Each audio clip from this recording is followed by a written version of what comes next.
അള്ളാഹുവിനെ സംബന്ധിച്ചുള്ള ഖുർആൻ്റെ കൺസെപ്റ്റ് എന്താണ്, ഖുർആൻ എന്താണ് അവതരിപ്പിക്കുന്നത്? ഒന്നാമതായിട്ടുള്ള ഒരാശയം, അള്ളാഹു അഥവാ സൃഷ്ടാവ്, നിയന്താവ്, സംരക്ഷകൻ, ആ ഈശ്വരൻ അനാദിയാണ് എന്നുള്ളതാണ്. അവൻ ഉണ്ടായതല്ല.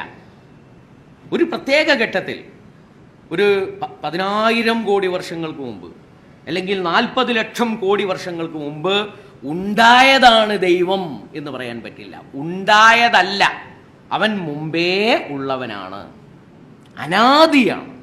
അവൻ്റെ ഉത്ഭവം എന്ന് പറയാൻ കഴിഞ്ഞു. കാരണം അവൻ ഉത്ഭവിച്ചവനല്ല, അവൻ ഉള്ളവനാണ് എന്നുള്ളതാണ്, അനാദിയാണ്. അതുപോലെ ചരിത്രത്തിൻ്റെ ഒരു ഘട്ടത്തിൽ ആ ഒരു ശക്തിവിശേഷം അവസാനിച്ചു പോകും എന്നും കരുതേണ്ടതില്ല. അതുകൊണ്ട് അവൻ അനന്തനാണ്, അന്ത്യമില്ലാത്തവനാണ്. അപ്പോൾ ആദ്യമില്ലാത്തവനാണ്, അന്ത്യമില്ലാത്തവനാണ് അവൻ. കാരണം അവൻ ഉണ്ടായവനല്ല, അവൻ ഇല്ലാതാകാൻ പോകുന്നുമില്ല എന്നുള്ളതാണ് ഇതിൻ്റെ ഒന്നാമത്തെ സങ്കല്പം. അങ്ങനെയാണ് ഈശ്വരനുള്ളത് എന്നുള്ളതാണ്. രണ്ടാമത്തേത്, അവനാണ് സ്രഷ്ടാവ്. ഈ പ്രപഞ്ചത്തെ അവൻ സൃഷ്ടിക്കുകയാണ് ചെയ്തത് എന്നുള്ളതാണ്. പ്രപഞ്ചത്തെ അവൻ സൃഷ്ടിച്ചതാണ്, അവനാണ് സ്രഷ്ടാവ് എന്നുള്ളത്. മാത്രമല്ല, സൃഷ്ടിച്ച് അവൻ ഒരു ഭാഗത്തടങ്ങിയിരിക്കുകയല്ല ചെയ്യുന്നത്. സൃഷ്ടി കഴിഞ്ഞു, ഇനി ലോകം തന്നെത്താൻ നോക്കട്ടെ എന്ന് വിചാരിച്ചൊഴിഞ്ഞു നിൽക്കുകയല്ല ചെയ്യുന്നത്. അവൻ ഈ സൃഷ്ടിപ്രപഞ്ചത്തെ നിയന്ത്രിച്ചു കൊണ്ടിരിക്കുന്നുണ്ട് എന്നുള്ളതാണ്. അവൻ ഒരു വ്യവസ്ഥ ഉണ്ടാക്കിയിട്ടുണ്ട്, ആ വ്യവസ്ഥയ്ക്ക് കീഴിലാണ് കാര്യങ്ങൾ നടന്നുകൊണ്ടിരിക്കുന്നത്. പക്ഷേ ചില സന്ദർഭത്തിൽ വ്യവസ്ഥക്കുപരിയായി ഇടപെടാനുള്ള കഴിവും ഇടപെടാനുള്ള ശേഷിയും ഇടപെടുന്ന രീതിയും അവൻ സ്വീകരിച്ചു വരുന്നുണ്ട്. അങ്ങനെ ഈ പ്രപഞ്ചത്തെ മുഴുവൻ നിയന്ത്രിച്ചു കൊണ്ടിരിക്കുന്നത് അവനാണ്. അതുകൊണ്ട് അവൻ നിയന്താവാണ് എന്നുള്ളതാണ്. ഈ പ്രപഞ്ചത്തിൻ്റെ രക്ഷിതാവും അവൻ തന്നെയാണ്. ഈ പ്രപഞ്ചത്തിൻ്റെ ഉടമസ്ഥവനവനാണ്.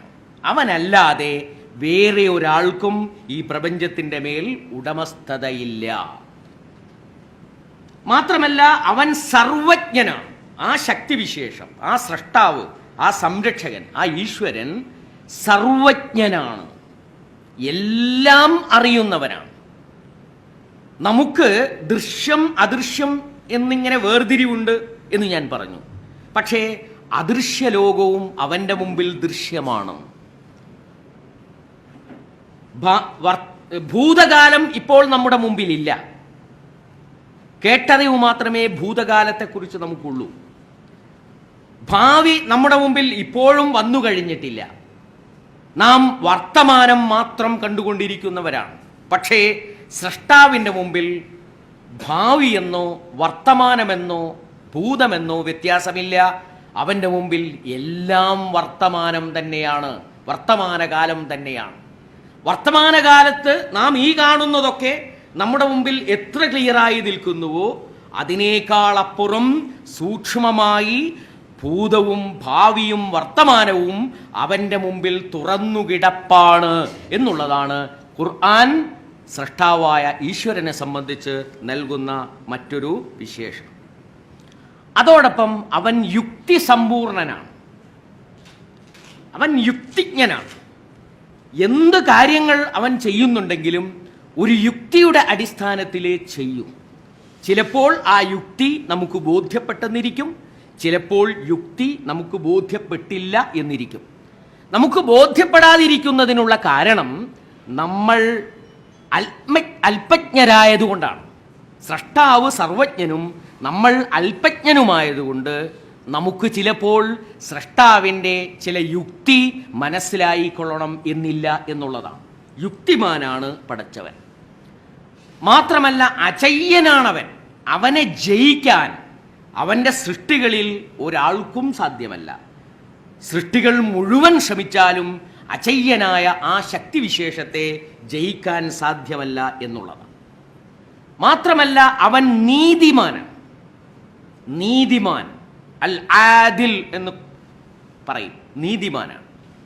ചിലപ്പോൾ അവൻ്റെ നീതി നമുക്ക് ബോധ്യപ്പെട്ടില്ലെന്നിരിക്കും. കാരണം നാം വസ്തുതകളുടെ ഒരു വശം മാത്രം കാണുന്നവരാണ്, അല്ലെങ്കിൽ ചെറിയ ഒരു ഭാഗം മാത്രം കാണുന്നവരാണ് നാം. അതുകൊണ്ട് ദൈവത്തിൻ്റെ നീതി ചിലപ്പോൾ നമുക്ക് ബോധ്യപ്പെട്ടില്ല എന്നിരിക്കും. പക്ഷേ ദൈവത്തിൻ്റെ മുമ്പിൽ തുറന്നു കിടപ്പുള്ള ഭൂതവും വർത്തമാനവും ഭാവിയും പരിഗണിച്ചുകൊണ്ട്, ദൃശ്യവും അദൃശ്യവുമായിട്ടുള്ള പ്രപഞ്ചങ്ങളെ പരിഗണിച്ചുകൊണ്ട് നോക്കുമ്പോൾ ദൈവം പൂർണ്ണമായും നീതിമാനാണ്. മാത്രമല്ല, ദൈവം പ്രതിഫലം നൽകുന്നവനാണ്. നിങ്ങൾ നന്മ ചെയ്താൽ വെറും കൈയോടെ നിങ്ങളെ വിടുന്നവനല്ല ദൈവം. നിങ്ങൾക്ക് മതിയായ പ്രതിഫലം അവൻ നൽകും.